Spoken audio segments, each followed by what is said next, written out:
the issue of treaty, because it's become interlinked ever since Lydia Thorpe walked away last week with the voice at a national level. Well, we know now too, we've got a treaty process in Victoria, we've got one in South Australia. Legislation is about to hit the Parliament in Queensland, introduced next week. There'll be treaty legislation, a 5-member truth-telling and healing inquiry.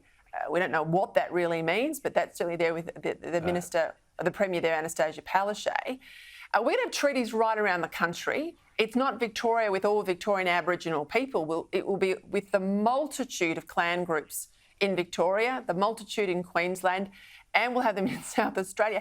And we'll have all these national treaties. I mean, honestly, really and truly, this is the death knell for the voice if people understand this is what they're getting, Michael. Well, you suspect so. I mean, they're going hand in glove, aren't they? And I know federally they're saying, oh, no, nothing to see here. It's completely separate. But I don't think people are going to be able to separate the two. And I don't think a lot of the advocates of one or the other are able to separate the two. In fact, I think you've got quotes on file there where people are equating the two or saying one needs to be harmonious with the other, so the voice with treaties. But you know, the average person watching now, Peter, will be saying, you know, I thought the reconciliation process in this nation had pretty much got to the point, a very mature point, where no longer did we see people necessarily through a prism of colour or their background or whatever. We saw everyone as Australians, and we hire as Australians. The laws, as far as I'm aware, you know better than me, but they're non-discriminatory in that relevant sense. So we've sort of, I would have thought, got toward the end of that journey. I suspect, though,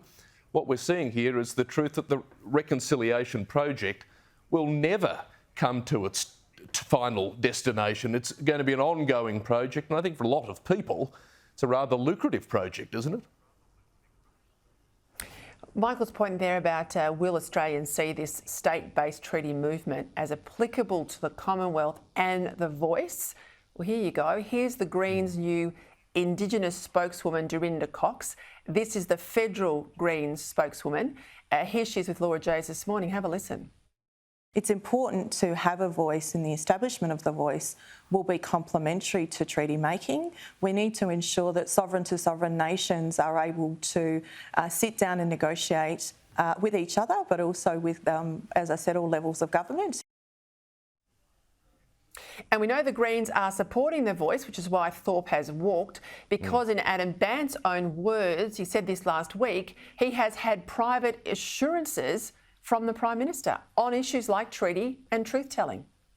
Yeah, look, when people in halls of power start talking about sovereign nations, plural, I think a lot of people, are right to question really, Peter, what that means. Beyond that, if we're to have a treaty, but multiple treaties in multiple states, what is it actually about? You know, we're hearing in Queensland this is going to be about truth-telling and healing, and as I said, for most people, I think a lot of Indigenous Australians, the reconciliation process has brought about over the years, surely, a lot of healing and a hell of a lot of truth-telling, and important all of that was. But what truth and what healing now? I mean, what is it exactly that is being proposed or might well happen here? I think people deserve to know those details. I'm not sure they do. To be honest, I'm not sure many of those in power know those details at this point either.